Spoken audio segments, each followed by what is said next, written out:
لایا ہے مصطفیٰ نے وہی مدینے کو جا رہے ہیں. تو انشاءاللہ اللہ پاک کرم کرے, نبی پاک علیہ الصلوۃ والسلام کی رحمت سے انشاءاللہ حاضری ہوگی اللہ نے چاہا تو.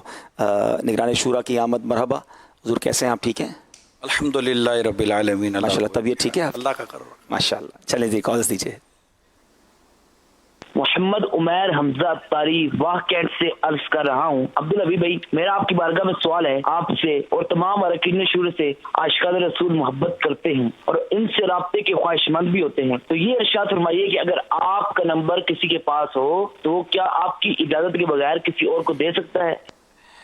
پہلے اتنے لوگوں کو دے دیا ہے کہ نمبر ہی چینج کرنے کی سوچ رہے ہیں. دیکھیں یہ اب میرے خیال اس پر نگران شورا سے مدنی پھول لیتے ہیں نا. ہاں یہ ذرا اچھا رہے گا. نہیں یہ مدنی پھول دیں کہ پہلے تو کسی مصروف آدمی کا اگر نمبر ہاتھ لگ گیا ہے تو اس کے ساتھ کرنا کیا چاہیے اور پھر اس نمبر کو کس کس کو دینا چاہیے. چلیں اس پر کچھ مدنی پھول دے دیں. الحمدللہ رب العالمین والصلاة والسلام علی سید المرسلین. آپ کے سوال سے مجھے وہ روایت یاد آ گئی, مومن وہ جو اپنے لیے پسند کرتا ہے اپنے بھائی کے لیے وہی پسند کرتا ہے. اصل میں بعض ایسے لوگ ہوتے ہیں کہ جن کی اپنی مصروفیت اتنی زیادہ ہوتی ہے کہ جو کام کے جو لوگ جو اسے کنیکٹنگ جو پیپلز ہوتے ہیں جن سے اس کا روزمرہ کا یا وقتاً فوقتاً کام ہوتا ہے, ان کی ہی کالز کو اور ان کے کاموں کو اور ان کے معاملات کو ہی دیکھتے دیکھتے نپٹاتے وقت نکل جاتا ہے. یہ بھی ہمیں پیش نظر ہونا چاہیے کہ ہر کوئی ہر وقت فارغ ہو, یہ ضروری نہیں ہوتا. دنیا اور آخرت سے تعلق رکھنے والے انسان کی زندگی کے کئی کام ہوتے ہیں.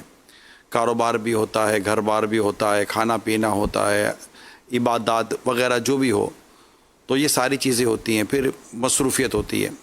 تو ایسی صورتحال کے اندر اول اگر ایسا نمبر مل جائے, جس کو بھی ملے, جس کے پاس بھی ہو, نمبر ہونا تو ہو جاتا ہے نمبر, تو حتی الامکان کوشش کرنی چاہیے کہ جب تک کہ کوئی بہت ضروری بات یا ضروری کام نہ ہو تو اس وقت تک کال نہ کی جائے یا بات نہ کی جائے. اور اگر بات کرنی ہے یا میسیج کرنا ہے تو بہت شارٹ طریقے سے کیا جائے اور یہ سوچ لیا جائے کہ یار کسی اور کے بعد نمبر جائے گا تو پھر ہو سکتا ہے کہ وہ پرابلم کا سبب بن جائے.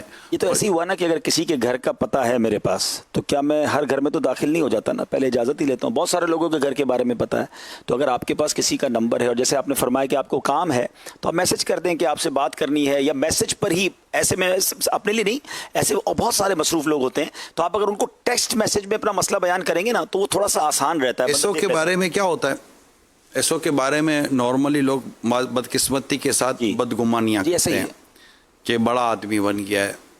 تو یہ بڑے چھوٹے آدمی کی بات نہیں ہے, وہ تو پتہ نہیں بڑا چھوٹا آدمی اس کے بیس بات میں, لیکن بدگمانی کرنے کا گناہ ہم کیوں اپنے ذمہ لیں.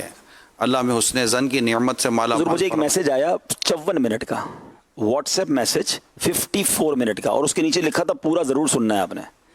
اب آپ بتا دیں پھر پھر ایک سلسلہ پورا ہی اس پہ کر لوں 54 منٹ کا.